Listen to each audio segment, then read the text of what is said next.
Mesdames et messieurs, nous allons aborder un sujet qui est très important concernant le séisme, le dernier séisme qui a frappé brutalement l'État chérifien.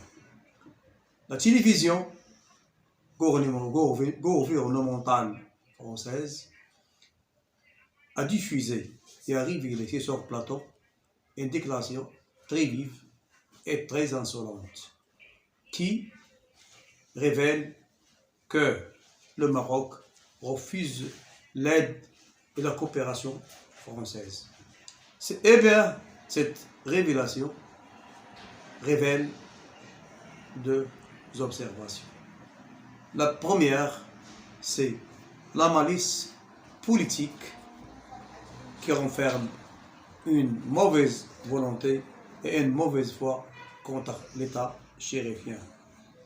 Deuxièmement, l'incitation et l'instigation de la population marocaine contre son gouvernement, ainsi d'une manière farouche qui porte atteinte à sa souveraineté. Pour clarifier les choses, et en toute transparence, et en toute clarté, je dis aux Français, épargnez vos dents. Nous n'avons pas besoin d'une offrande sur un plateau empoisonné.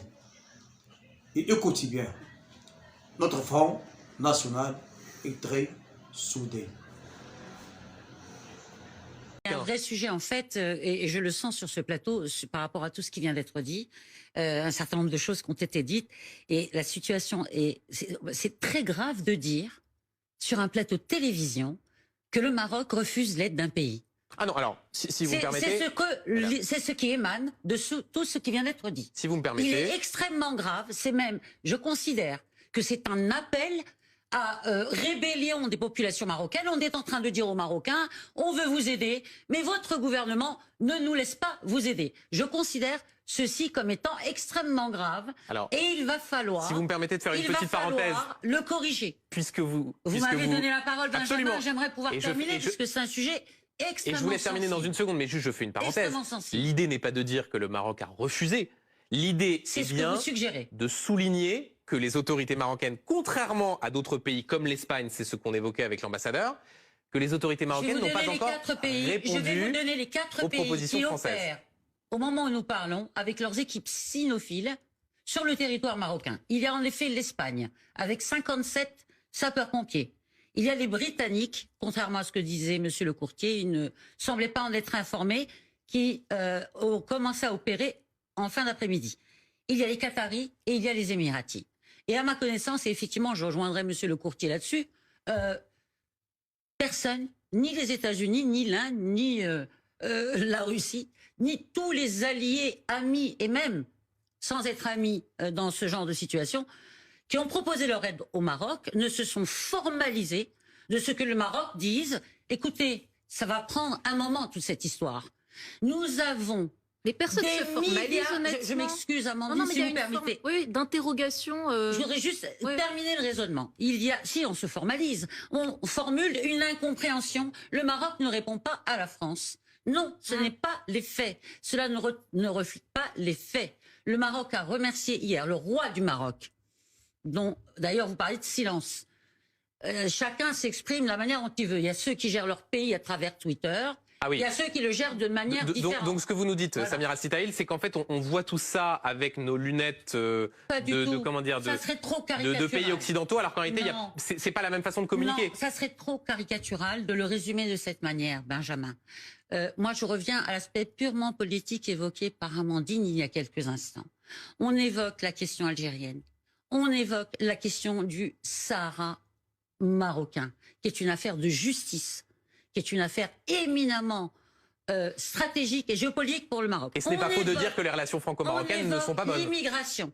On évoque des questions posées au niveau de la sécurité de la France, éventuellement l'espionnage du téléphone portable du président de la République. Toutes ces questions nous éloignent du fond de la question. auquel je reviendrai et je ne tarderai pas. Je ne veux pas monopoliser la parole, mais c'est important. Rapidement, parce qu'ensuite, Ronald Guintranche nous attend à Marrakech. Nous y revenons par rapport à cette question lancinante sur ces plateaux de chaînes d'information continue depuis 48 heures. Et on vous pose des questions, avec tout le respect que j'ai, Samira Sitaïl. Et en vous remerciant pour votre invitation, Benjamin, sur la souveraineté d'un État qui consiste à dire, mais la France ne répond à la demande du Maroc que si le Maroc exprime une demande. Le Maroc l'a-t-il fait? Le Maroc remercie tous ceux qui se sont proposés en disant, attendez, nous avons un coût, c'est des milliards de dollars qu'il va falloir sortir. Il y a un coût social, éducationnel, il y a un coût patrimonial absolument extraordinaire qu'il va falloir, à un moment donné, que chacun de nos partenaires, de nos alliés, se départissent d'une posture politique pour véritablement et de manière sincère venir, comme le font les ONG aujourd'hui, et personne n'y voit quoi que ce soit. On a l'impression que Cher Samira Sitaïl, on aura le temps. Ne sont pas les bienvenus. On aura le temps. C'est totalement faux. Les Français sont les bienvenus. Nous avons des relations extrêmement profondes avec la France. Personne n'a dit le contraire ici.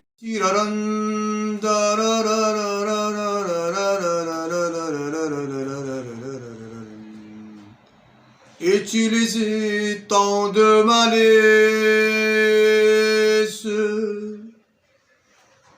profitez des moments propices et n'oubliez pas notre force motrice.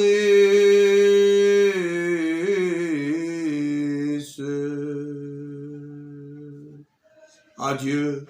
Adieu, adieu, adieu, adieu, votre protection titrice, titrice.